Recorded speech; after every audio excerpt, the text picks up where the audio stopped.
آج ہمیں اگر قرآن پاک کا حکم مل جائے کہ گناہ چھوڑ دو تو پہلا سوال ہوتا ہے کیوں؟ حضور صلی اللہ علیہ وسلم تشریف فرمائیں، سب کھڑے ہوئے ہیں، حضور صلی اللہ علیہ وسلم فرماتے بیٹھ جاؤ. دور حضرت عبداللہ ابن مسعود رضی اللہ تعالیٰ عنہ تشریف لا رہے تھے، وہاں چپلیں رکھی ہوئی تھی، وہیں بیٹھ گئے. حضور صلی اللہ علیہ وسلم دیکھ لیا، ارے میاں تم تو ادھر آؤ، تمہارے لیے تو میں نے نہیں کہا تھا، تم کیوں بیٹھ گئے؟ کہا میرے محبوب صلی اللہ علیہ وسلم جب میں چپلوں کے پاس پہنچا آپ کی آواز کان میں ٹکرائی، بیٹھ جاؤ.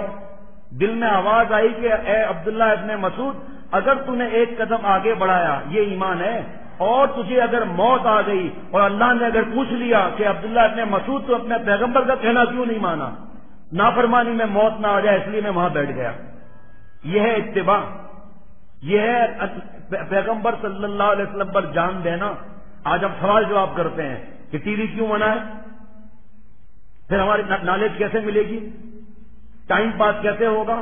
یہ سوچنا ہے کہ قبر میں ٹائم کیسے پاس ہوگا، وہاں بھی تو ٹائم پاس کرنا چاہیے نا بھائی. پھر یہ ٹائم پاس نہیں ہوتا. واللہ مسجد میں بیٹھا ہوں ٹائم فیل ہوتا ہے جب کوئی مرد عورت کو دیکھتا ہے، نامحرم کو، اور نامحرم عورت مرد کو دیکھتی ہے تو اسی وقت فوراً جیسے بٹن دباؤ تو روشنی آنے میں کتنی دیر لگتی ہے، اس سے بھی زیادہ تیزی کے ساتھ نبی صلی اللہ تعالی علیہ وسلم کی اسے بددعا لگ جاتی ہے.